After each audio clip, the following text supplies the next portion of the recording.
a beginner formulator and DIY, you might have seen a lot of formulators writing cosmetic ingredients in grams and percentages instead of using volumes, cups, drops, or ounces. For you to get accurate results, for you to be able to formulate safe, effective, and stable cosmetic products, you must know how to calculate in percentages and in gram, and you must know how to write a simple formula. In today's video, we'll be looking at how to calculate from percentages to grams. So let's dive straight into the calculations. Before we go into the calculation proper, we'll first of all look at some of the importance of using percentages in our formulation. When you measure in percentages, it helps to ensure that your ingredients are used at their recommended usage rate.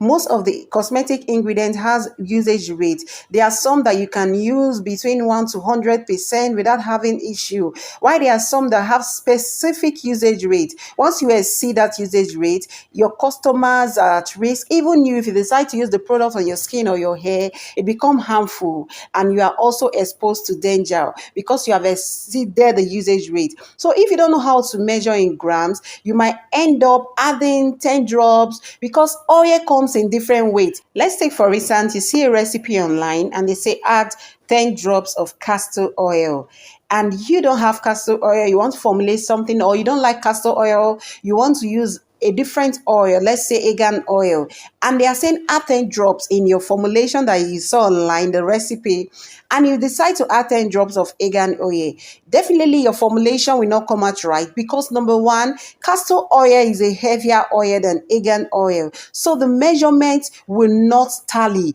the measurement will not be balanced. But when you are measuring in percentage and percentage in gram, substituting ingredients become easier. Another advantage of using percentage in our formulation is consistency. It makes you stay consistent whether you're formulating smaller batches or bigger batches. You want to scale up from small to bigger batches. You don't have to start running around because you don't know how to measure. Maybe you saw a recipe, something that a recipe somebody gave you, a formula, the person formulated 500 grams. Now you want to formulate 10,000 grams and you don't know how to go about it because you are just following that. But when you know how to convert, you know how to increase that your formulation from 500 grams to maybe 5,000 grams, 2,000 grams, depending on what you want to formulate. So it makes you stay consistent. You are not altering your formulation. You are not altering your formula. Another benefit of calculating the percentages is that it helps you tailor your formulation to meet your specific need, whether it's skincare, hair care, lip care, or whatever you're formulating.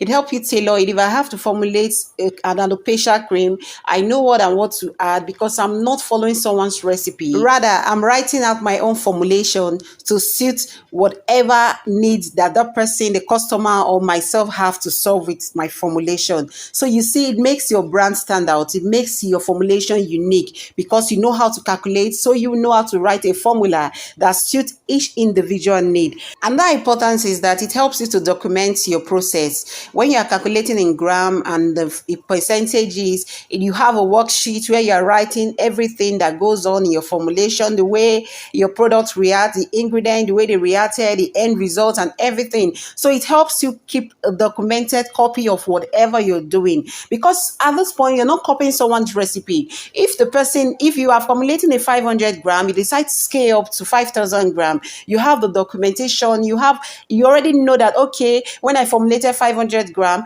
I used 50% water. Now I want to formulate 5,000 gram. I'm still using 50% water. The only thing that will change now is the gram because the scale is now bigger than the smaller one. The last benefit we'll be looking at this, it makes your formula adjustable. If you are formulating something, there was a time I formulated the body lotion, I needed to adjust some things inside. So I needed to change some percentages of my formulation to suit the treatment I'm trying to use on my skin. So, but if I'm not formulating a percentage, if I'm formulating with a recipe, I won't be able to alter anything. Even when the formulation is not coming out right on my body, I won't know what and what to do. But because you have an idea of whatever percentage you're already using, so you can easily adjust your formulation to suit whatever you want to formulate. So adjustment becomes easier when you know how to calculate in grams. The following are important facts that you should note when reading or writing a formula. The first thing is that all formula must sum up to 100%. That is, whatever you're writing must not exceed 100%. It must not be below 100%. Everything must add up to 100%. That is when you can get a stable and a good product. Another thing that you need to put into consideration is all your cosmetic formula must be written in percentage by weight. You're not writing in ounces, you're not writing in volumes. All must be written in percentage by weight. Another thing that you need to or remember is that ingredient that should be processed together should be phased together. If we go through our formula in the next slide, you discover that we have phase A, phase B. In some formulation, depending on what you're formulating, you can have up to 4 phases. You can have phase A, phase B, phase C, phase D, the cool down phase, oil phase, water phase. The essence of phasing those ingredients is to avoid human error, is to avoid confusion, is to make your formulation process more organized and easy. When they are phased together, you know the ingredients that are in phase A, you've added them, you know when to add phase B. Unlike when they are separated, maybe you are using volume or ounces, you might not remember whether you've added argan oil to your formulation. You might not remember whether you've added essential oil. There will be so much confusion and disorganization. But when they are in phases, it will make your work go smoothly. So learn to phase your formulation. That is another good thing about writing your formula in grams. It helps you to phase your formulation. And the last point I want us to notice, formulas that contain water must have a QS pH adjustment at the end.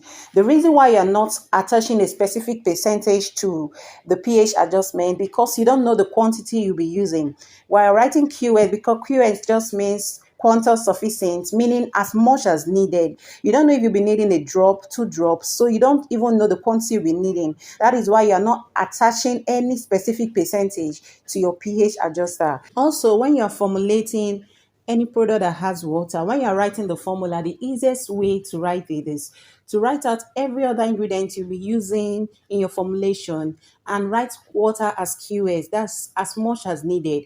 Because when you're formulating something like a lotion, you will not know the quantity of water you'll be needing until you have listed out all your other ingredients.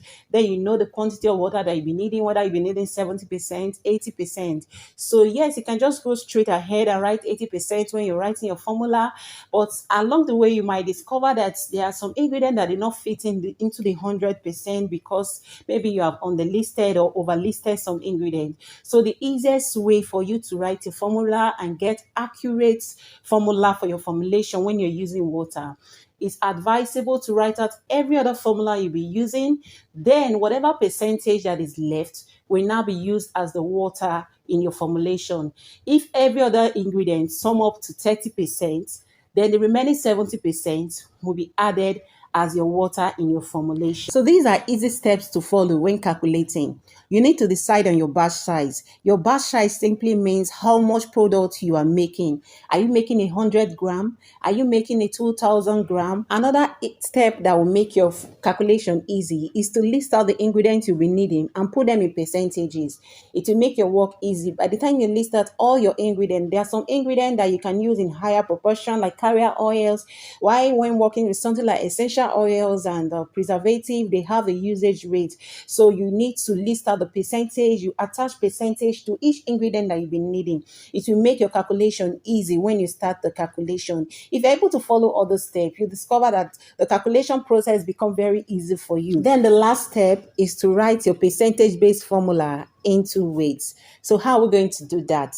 We are going to go into the calculation proper, and there's a formula that will make your calculation easy. So this is the formula for calculating your ingredients, for converting from percentage to weight. Now that you have listed all your ingredients in percentage, we can measure percentages on the scale. So we need to convert them to weight. We need to convert them to gram. So the easiest way to go about it is to use this formula. So this is the formula I'll be using. The percentage of ingredients. Remember, you've written out your ingredients in percentage already. So the percentage of each single ingredient that you'll be needing, divided by 100%, which is the sum up of all our ingredients, multiplied by your batch size, which will now be equals to I, which is standing for the single ingredient, or you can write it as SI, which is standing for the single ingredient, divided by 100, which is the percentage, multiplied by your batch size, and you get the gram of that single ingredient you are measuring.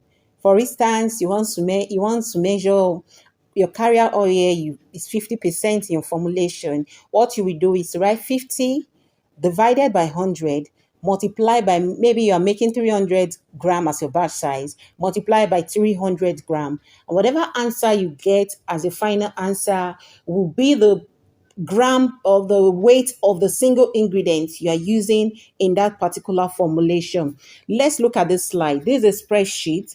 Look at what I wrote. I'm formulating a 250 gram of body butter. As you can see, I've already listed out my ingredients and the percentage at which I'll be using each of them. I already listed them. Then I'll group them in phases as I told us previously and categorize them. The first thing I'll be doing, I wrote phase A, we have shea butter, that is our foundation in the formulation. We have sweet almond oil, which is an emollient. We have vitamin E as antioxidants. We have lavender oil, which is our aromatherapy. Now, as you can see, this other slide is in percentage, while this other side is in gram.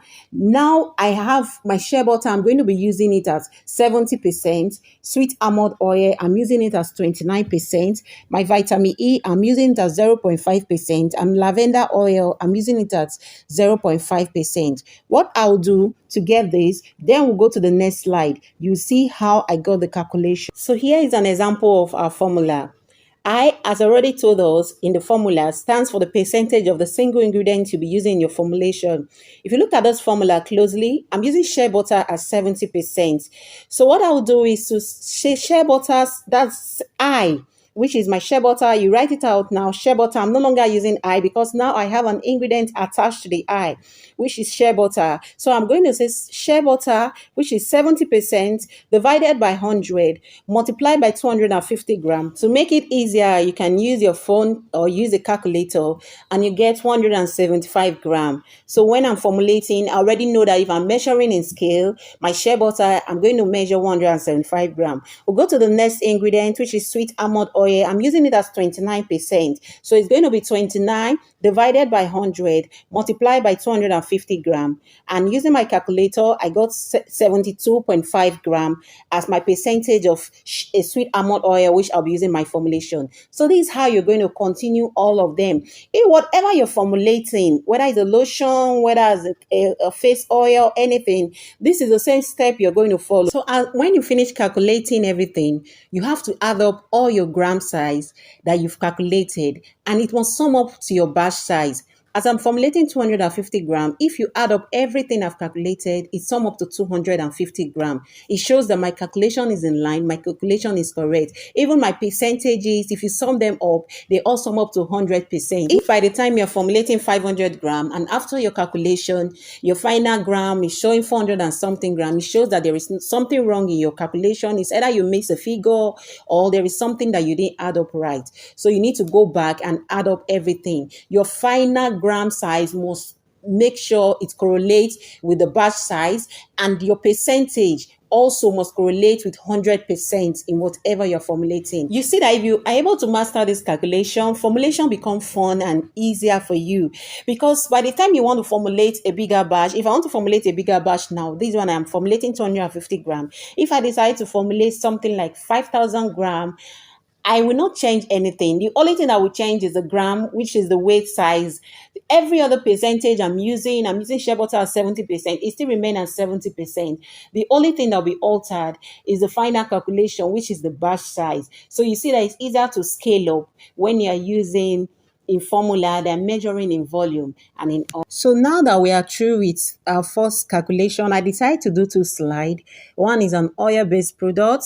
Another one is a water-based product. The reason why I'm making two spreadsheets is so that we can have a clearer understanding of what I mentioned at the beginning. Now, when formulating a water-based ingredient, you have to have QS as a pH adjuster, and it's also easier to write water as QS. But when you're formulating oil-based products, you don't need all those. You just go straight, just as in our first spreadsheet that we saw. If you take a close look at this formula, you discover that it's slightly different from the first one which we wrote. This one, I wrote QS as a pH adjuster. I wrote QS as a water percentage. As I told us, if you follow the beginning of this video, I told us that when you're formulating anything that contains water, you need to ask QS as your pH adjuster because you don't know the amount of pH adjuster you need in your formulation. And I also told us to make it easier for us, we also ask write water as QS because it makes it easy for you to write every of your other ingredient that you need in your formulation before whatever is left is now used as your water to sum up your formula to 100%. And we have three phases. We have the phase A, the phase B, and the phase C in this formula. If you sum up every other ingredient in this formula, I think it's 31.1%. So I will subtract 31.1% from 100%. That will be the percentage of the water in my formula. So we'll go back to the calculation now. You can see the calculation is the same as the first example I gave. The only difference is that in this formula, you write the percentage of water as QS. So you calculate all your other ingredients and sum them up. The sum total of all your ingredients should be subtracted from 100 to get the percentage of water needed for your formulation. So we are still using the same formula we used in the first calculation. I divided by 100 multiplied by the batch size. The batch size of this formula is 500 grams. So our I, we are going to calculate first for rose water as our single ingredient. It will now be 20 divided by 100 multiplied by 500. And we got 100 grams. So that's our weight for this formulation. This will be repeated for each ingredient until you get the total batch size. After all the calculation, these are final spreadsheets. We'll be using water now at 68.9% and 344.5 gram. After all our calculations, rose water, we'll be using it at 100 gram, vegetable glycerin 25 gram, polysorbate 25 gram, tea tree oil 2.5 gram, vitamin E 0.5 gram, liquid German plus 2.5 gram, and the sum total of everything, we have 100%, and in the gram, if we sum up everything together, we have 500 gram. That shows that our calculation is in order. If after calculating everything and you sum up your ingredients in percentage and in gram and it don't sum up to 100% in percentage and to the total of your batch size, then there is something wrong with the calculation. So that's how to calculate from percentages to gram. I believe you got value from this video. And if you got value from this video, kindly give me a thumbs up. And if you've not subscribed to my channel, please hit the subscription button. Click your notification bell so that when next I upload a new video, you'll be the first to be notified. Thanks for stopping by. Do have a nice time. God bless you. My name is Judith ABHA. And if you're still struggling to understand your cosmetics ingredients usage rate, kindly check out this video. Bye.